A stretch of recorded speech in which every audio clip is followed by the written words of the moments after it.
So I like the part when we were talking earlier for is when we had your pre-interview, you mentioned athlete, like everybody's an athlete. That's Everybody's not. something.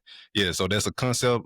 I played basketball in high school, and yeah, and still consider myself an athlete as well for how I work out and so forth. And but I never thought of the concept of everybody as athlete, because you think of athleticism, you think of sports. You don't really think of what you're doing in your day to day. So kind of explain why do you say that? Well, if let's look at life as a sport. Okay. And some people Mm-hmm. play the sport a little harder than others. Some play a little bit more intensely. Others do not.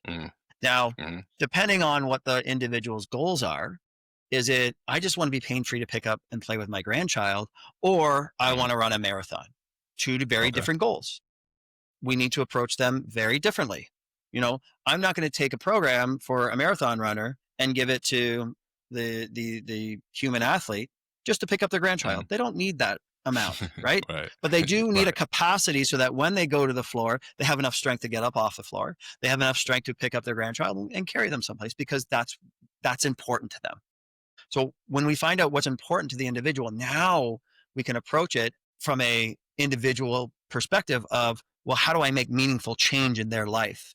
And how do I give them the capacity so that when they perform their task in life, whatever that is, they don't get hurt Yeah. and they can do it Mm-hmm. repeatedly. So Right. it's when you look at everybody as an athlete, treat the human being as a human athlete before a specialized athlete. Let's just provide, Okay. can you do these basic, can you bend forward without pain? Can you squat? Can you balance for a certain level up here? Can you go up and down stairs? Right? There's certain things that we all have to do. And there is a level of strength, balance, and control and mobility that we need to perform those things. But as we move into higher performance, the same principles apply, just at different intensities, different levels, and different capacity. So Okay. it's looking at the individual, but when we have a baseline, when we can set a baseline of where they're at, then we know, okay, I know how to get you to where you want to be. But before we even look at where they're at, I need to know where they've been.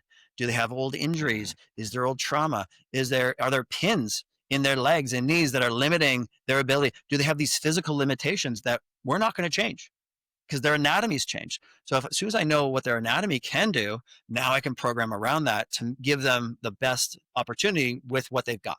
And I like what you were saying about it just depends on where they're at in their life and what they want to do in life. And I have said something in the same vein as everybody. Some people come to you and say, "Well, I'm not a fitness person, or I'm not trying to lose weight or whatever," in some kind of way. And I say you really got to preface it with a quality, what type of quality of life I want to live, or I'm a life person in that regards. With that said, what would you say to the person that, like, and when we were talking, going back into that, the 80-year-old woman, because a lot of people use the excuse of that I'm getting older, I should feel like this because I'm older. I'm almost 40. I'm knocking at 40 right now. So, like you hear a lot of people joke about, like when you turn 30, what happens when you turn 40, and they act like that's like a rite of passage or a norm to be in. Yeah, it's just like they're to making an be excuse. It's okay for me to feel right, this way because I'm old. right. I say, well, I mean, if that's a story you want to live on or hang your hat on, that's your choice. But Mm-hmm. it's a bullshit story, because the amazing thing with the body is you apply the right amount of stressors and a reason to adapt, the body will adapt. Like, you can gain strength and muscle into your 70s. The research has shown it. Now, there's a big fall off for some individuals, Mm-hmm. but the more muscle, the more strength, the more capacity you have going into those last couple of decades, well, the last couple of decades are just going to be more enjoyable. You're going to keep your independence. You're going to be able to, look after yourself. You don't need to depend on other people.